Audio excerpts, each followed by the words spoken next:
rambutnya dikucir, satunya rambutnya diurai. Kira-kira judul dari cerita ini apa ya? Nah, betul itu, si kembar Mui dan Miepa. Nah, penulis dari buku cerita ini adalah Ibu Margrian Pondayan, ilustrasi Dea Wikanaswari, penyuntingnya Bapak Dayu Rifanto. Penerbit dari buku cerita ini adalah Papua Cendekia tahun 2019. Hak cipta dilindungi oleh undang-undang. Nah, penonton, teman-teman, dan para dewan juri yang saya hormati, yuk kita sama-sama dengarkan cerita dari si kembar Mui dan Miepa. Di sebuah desa terpencil di daerah Wariori, tinggallah dua orang gadis kembar bersama ibu mereka yang sudah tua renta. Kedua gadis kembar itu bernama Mui dan Miepa. Pada suatu hari, ketika mereka berdua sedang mengambil bahan makanan di kebun, tiba-tiba terjadi gempa bumi yang sangat dahsyat.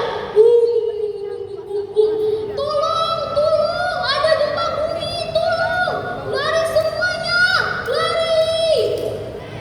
Akibat gempa bumi tersebut, Mui dan Miepa kehilangan ibu, keluarga, dan rumah mereka. Amin, jangan tinggalkan kami. Amin. Bagaimana kita bisa hidup ya Pak? Kita kehilangan Amin, keluarga, rumah. Kita kehilangan segalanya ya Pak, segalanya. Kata Mui. Akhirnya mereka berdua bersepakat untuk pindah. Mereka berdua pindah dan membangun sebuah rumah di dekat kebun. Di belakang rumah itu mereka membuat sebuah ayunan yang biasa mereka pakai untuk bermain. Pada suatu pagi, ketika masih terlelap, tanpa diketahui, seekor ular merayap perlahan dan menyelinap masuk melalui tikar Mui. Miepa, awas, ada ular! Lalu Mui hendak mengambil parang dan memukul ular tersebut. Tetapi Miepa berkata, Mui kakakku, tidak baik kita memperlakukan ular ini seperti itu. Dia juga makhluk ciptaan Tuhan. Bagaimana jika ular ini kita jadikan teman saja? Kata Miepa. Kumohon Mui, kumohon.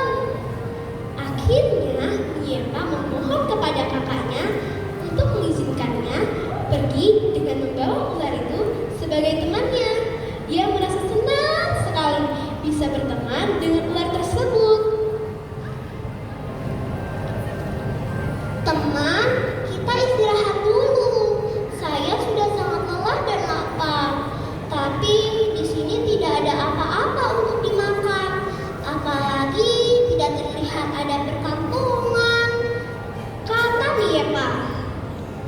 Anehnya, ular lalu membenamkan kepalanya ke dalam lingkaran tubuhnya. Tiba-tiba muncul banyak makanan tak jauh dari Miepa. Tak menunggu lama, Miepa segera memakannya.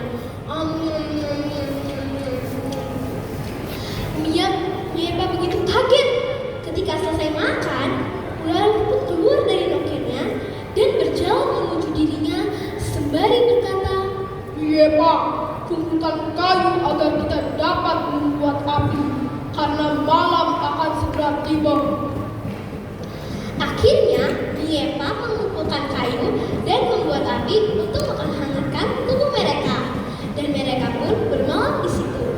Keesokan harinya, pagi-pagi benar, mereka melanjutkan perjalanan mereka ke Danau Anggi. Aku sangat bingung. Di sini tidak ada apa-apa. Tidak ada rakit, tidak ada perahu, sebatang kayu pun tidak. Bagaimana cara kita akan menyeberangi danau seluas ini? Bagaimana kita bisa sampai ke seberang sana? Kata Miepa. Naiklah ke punggungku, tapi pegang saja tulang belakangku. Jangan sekali-kali kau memegang pusatku. Jika kau menyentuh pusatku, kita akan tenggelam, kata ular. Dengan bantuan sebatang pohon rimbun sebagai tonggak, mereka pun menyeberangi danau Anggi yang luas itu.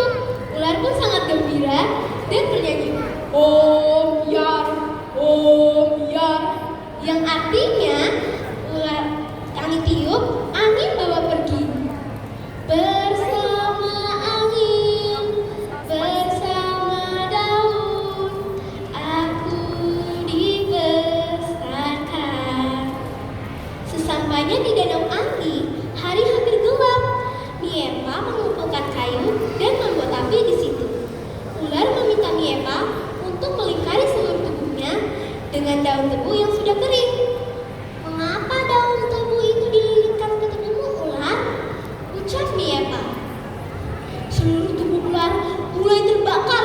Ia pun meronta kepanasan dan mengarah ke arah pinggir danau Anggi. Karena tidak kuat menahan panas, ular menceburkan dirinya ke dasar danau Anggi. Miepa setiap hari selalu meluangkan waktu ke danau, duduk di tepiannya untuk menunggu hadirnya sahabatnya. Tiba-tiba dari dalam danau di tempat ular menceburkan dirinya, muncul seorang pemuda gagah dan tampan. Ia berjalan menghampiri Miepa dan berkata, Terima kasih Miepa, aku adalah ular, sahabatmu yang kau tangisi itu. Apa? Kau pemuda zaman ular? Kata Miepa terkejut. Aku dikutuk, namun kau telah membebaskanku. Kau telah membebaskanku dari kutukan yang mengerikan itu. Sebagai imbalan atas kebaikan hatimu, maukah kau menjadi istriku? Kata pemuda itu kepada Miepa.